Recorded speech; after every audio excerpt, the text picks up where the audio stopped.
Je n'arrive pas à m'aimer, les astuces pour renforcer son amour de soi. Bonjour à vous mesdames, j'espère que vous allez bien et bienvenue sur cette chaîne YouTube S'aimer plus, dans laquelle aujourd'hui je vais vous donner mes solutions pour que vous puissiez renforcer votre amour propre.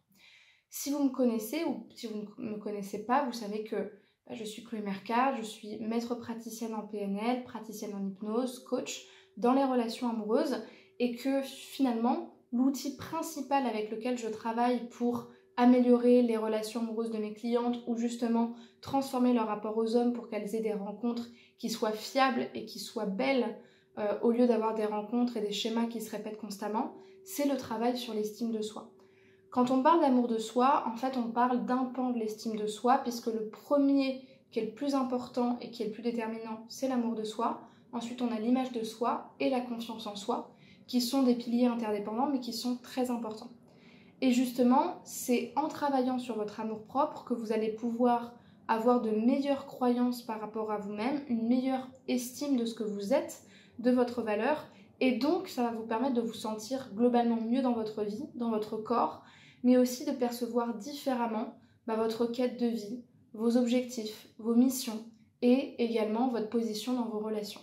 Si vous n'êtes pas encore abonné à la chaîne YouTube, je vous invite à le faire maintenant en cliquant sur le bouton rouge s'abonner en bas à droite de cette vidéo et en activant la cloche de notification pour recevoir tous les matins une vidéo à 8 h.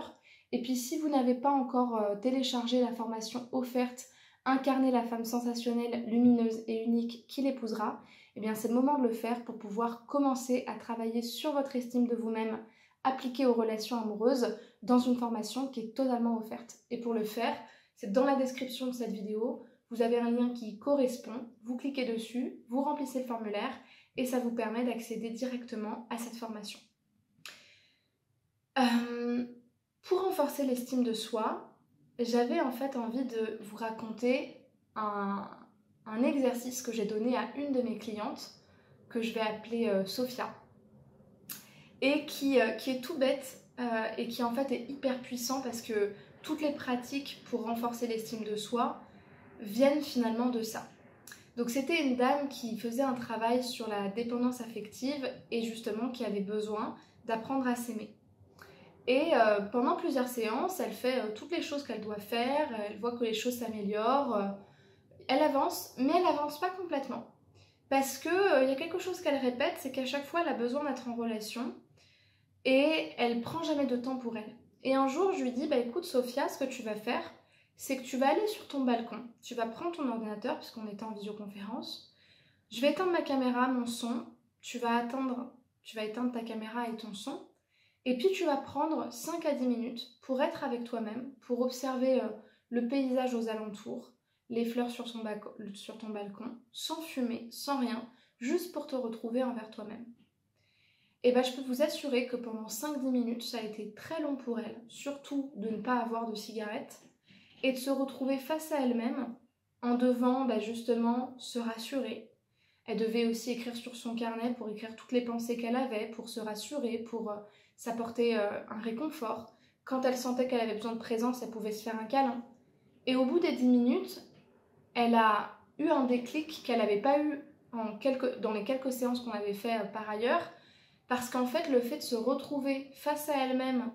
et d'être face en fait à ce choix de soit je me laisse tomber ou soit finalement j'apprends à m'aimer et je suis vraiment là pour moi, ça a débloqué chez elle beaucoup de choses autour du fait de se fuir, de se rejeter et au contraire d'apprendre à s'aimer et à se valoriser. Donc ça typiquement c'est un exercice que vous pouvez faire, mais ce que je voulais vous dire en vous racontant cette histoire et cet exercice, c'est que dans ce qui concerne le travail sur l'estime de soi, c'est pas quelque chose que vous pouvez faire en travaillant sur du papier, en faisant tel ou tel exercice concret, cognitif, mental, parce qu'en fait l'amour de soi c'est une énergie, c'est une intention. Pour moi c'est être son propre parent, c'est être son propre ami. Pour moi c'est aussi être son propre guerrier, son propre allié. C'est tout simplement la force qui est en nous de nous dire je vais pas t'abandonner. Je vais aller en enfer avec toi et je vais te tenir la main et on va s'en sortir toutes les deux. C'est aussi le fait d'arrêter de courir partout, d'arrêter d'aller dans n'importe quel lieu avec n'importe qui pour juste se retrouver ici et maintenant avec soi-même, rien qu'en présence de soi, sans téléphone, sans la drogue, sans la cigarette, sans l'ordinateur, pour simplement observer ce qu'on est, ce qu'on renvoie, ce qu'on pense, et se rassurer quand on en a besoin. Et ça peut passer par plein de pratiques, ça peut être la méditation de pleine conscience, donc moi je vous conseille de le faire le matin, mais en vérité vous pouvez le faire n'importe quand vous voulez, le soir, le midi, peu importe. Mais moi ce que je vous conseille de mieux, c'est avant de commencer votre journée, sortez même juste 15-20 minutes dehors pour vous asseoir ou dans une pièce où vous êtes au calme, pour littéralement juste fermer les yeux pendant plusieurs minutes et juste être dans l'observation de ce qui vous vient, de ce que vous ressentez. Ou des fois ne rien mentaliser mais juste ressentir. Ou ne pas ressentir mais juste être là, pleinement présent, assis sur ce fauteuil, avec ses accoudoirs, avec ce paysage que vous pouvez regarder. Rien que ça, même s'il n'y a pas de conscientisation au niveau conscient de la valeur ou de ce que je suis, il y a déjà une présence à soi-même. Et ça permet de renforcer l'amour qu'on a pour soi. Ça peut être aussi l'observation de soi et de ses émotions, que ce soit au quotidien, que ce soit en le disant à voix haute, que ce soit sur papier. Moi, c'est ce que je conseille de faire justement, c'est d'avoir un carnet que vous avez, que vous entretenez chaque jour pour raconter justement vos rêves, vos pensées, vos doutes, les choses qui vous viennent à l'esprit. Rien que le fait de marquer en fait ce que vous ressentez, c'est déjà thérapeutique en fait. Parce qu'en fait, vous reconnaissez et vous mettez des mots sur ce qui est important pour vous. Donc, vous êtes là pour vous et vous êtes là pour vous rassurer. Et si vous pouvez justement ensuite faire un paragraphe où vous listez toutes vos croyances ressources, tout votre socle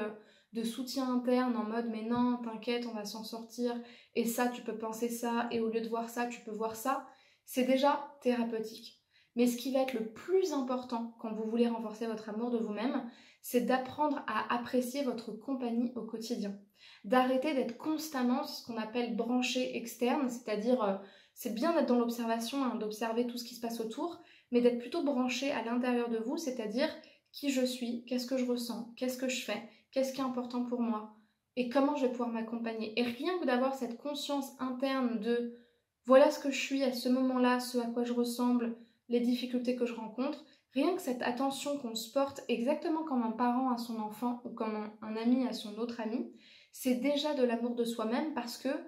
pour s'aimer, on a besoin d'être pleinement présent, on a besoin de se consoler, on a besoin de s'accompagner. Et tout ça, ce sont des actes d'accompagnement personnel. En termes un petit peu plus concrets, pratico-pratiques, j'aurais envie de vous dire, au quotidien, demandez-vous ce qui est le plus juste pour vous et le plus utile pour vous au quotidien. Ça ne veut pas dire devenez égoïste, arrêtez de penser aux autres, mais quand vous êtes tout le temps dans le sacrifice de vous-même, commencez à vous autoriser, à vous demander qu'est-ce qui est utile pour moi, qu'est-ce qui est juste pour moi.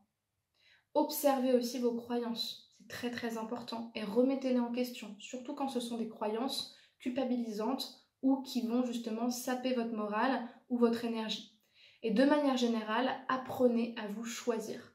Apprendre à se choisir, ça peut être dormir un petit peu plus, ou au contraire se mettre avec discipline à créer un nouveau projet qui nous fait peur mais dans lequel on a envie d'y aller, quitter cette relation, dire oui à cet homme-là parce qu'on en a envie, s'acheter quelque chose, s'offrir quoi que ce soit, une formation, un accompagnement, un voyage, un nouvel appartement, n'importe quoi. Et des fois, c'est juste, encore une fois, remettre en question ses croyances limitantes et se demander ce qui est le plus utile pour nous. C'est se choisir, c'est s'accompagner et c'est être son propre allié. Si cette vidéo vous a plu, je vous invite à la liker, à la commenter et à la partager. Et si vous avez justement envie et besoin d'être accompagné en individuel dans un coaching sur cette thématique-là, je vous invite à prendre rendez-vous avec moi dans un appel offert de 15 minutes pour qu'on en discute ensemble. Et pour le réserver, vous allez aller dans la description de cette vidéo, cliquer sur le premier lien qui est présenté, choisir votre créneau d'appel et remplir le formulaire en question. Et si je sens que le coaching est utile pour vous, dans ce cas-là, je vous proposerai une première séance dans tous les cas. Je vous invite aussi à regarder mon site internet où vous allez trouver mes offres de formation, que ce soit le programme Confiante, indépendante et envoûtante pour se libérer de la dépendance affective, retrouver l'amour et apprendre à s'aimer, ou tous les autres programmes un petit peu plus petits, des programmes de formation qui vous permettent en fait d'avancer au quotidien, petit à petit sur ces thématiques-là, être justement une femme que l'on choisit, ne plus être acquise, se libérer de la peur de l'abandon. Bref, plein de programmes que j'ai créés sur la question. Donc voilà pour ces informations. Je vous invite aussi à me rejoindre sur les réseaux sociaux, Instagram, TikTok et Spotify, où vous allez trouver quand même beaucoup de contenu supplémentaire sur ces questions-là, où vous allez aussi pouvoir m'écrire en privé pour pouvoir me poser vos questions et suivre tous ces conseils-là au quotidien. Je vous remercie pour votre attention et je vous souhaite une bonne journée. Prenez bien soin de vous et à bientôt. Au revoir.